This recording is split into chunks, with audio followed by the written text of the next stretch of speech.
Hi అండి, welcome to Saroja's kitchen. ఈరోజు sweet corn తోటి వడలు ఎలా తయారు చేసుకోవాలో చూద్దాం. ఈ వడలు చాలా టేస్టీగా ఉంటాయండి. కొంచెం స్వీట్గా క్రిస్పీగా చాలా టేస్టీగా ఉంటాయి. ఇప్పుడు ప్రాసెస్ ఏంటో చూసేద్దాం. దీనికోసం ముందుగా స్వీట్ కార్న్ తీసుకోవాలి. నేను ఇక్కడ 1 కప్పు వరకు స్వీట్ కార్న్ తీసుకున్నాను. అంటే 2 స్వీట్ కార్న్ని ఇలా గింజలు వలిచేసి తీసుకోవాలి. ఇప్పుడు ఒక మిక్సీ జార్ తీసుకొని దానిలో ఈ స్వీట్ కార్న్ వేసి మరీ మెత్తగా కాకుండా కొంచెం పలుకుగా ఉండేలాగా గ్రైండ్ చేయండి. చూడండి, ఇలా కొద్దిగా పలుకుండేలాగా గ్రైండ్ చేసిన తర్వాత ఈ పిండిని ఒక బౌల్లోకి తీసుకోండి.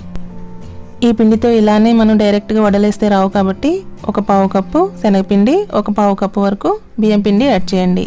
తర్వాత 1 ఉల్లిపాయని ఇలా సన్నగా తరిగి వేయండి. 3 పచ్చిమిర్చిని కూడా కట్ చేసి వేయండి. కొద్దిగా అల్లం ముక్కలు, కొద్దిగా కరివేపాకు, కొద్దిగా కొత్తిమీర, 1 స్పూన్ జీలకర్ర, పావు టీ స్పూన్ పసుపు, రుచికి సరిపడా సాల్ట్ వేసి ఇలా బాగా మిక్స్ చేయాలి. దీనిలో ఇంకా వాటర్ ఏమీ యాడ్ చేయవలసిన అవసరం లేదండి. మనకి స్వీట్ కార్న్లో ఉండే వాటర్తోనే చక్కగా మిక్స్ అయిపోతుంది.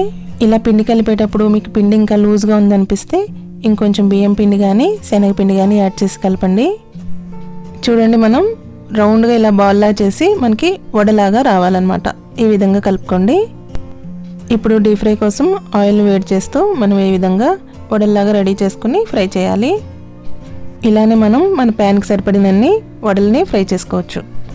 ఇలానే మంటను మీడియం ఫ్లేమ్లో పెట్టి ఇలా 2 వైపులకు తిప్పుతూ వడలు మంచి కలర్ వచ్చేంత వరకు ఫ్రై చేయండి. వడలు ఇలా మంచి కలర్ వచ్చిన తర్వాత వీటిని ఒక ప్లేట్లోకి తీసేసుకోండి. ఇలానే వడలన్నింటినీ మనం డీప్ ఫ్రై చేయాలి. చూసారు కదా, చాలా ఈజీ కదా. ఇవి చాలా టేస్టీగా ఉంటాయండి. అంతేకాకుండా అస్సలు ఆయిల్ పీల్చవు, చాలా బాగుంటాయి. వీటిని మనం టమాటో కెచప్తో కానీ అల్లం చట్నీతో కానీ సర్వ్ చేసుకుంటే చాలా టేస్టీగా ఉంటాయి. ఈ వీడియో మీకు నచ్చితే ఒక లైక్ చేసి షేర్ చేసి కామెంట్ చేయండి. అలాగే కొత్తగా చూసేవారైతే సబ్స్క్రైబ్ చేసుకోండి. Thank you.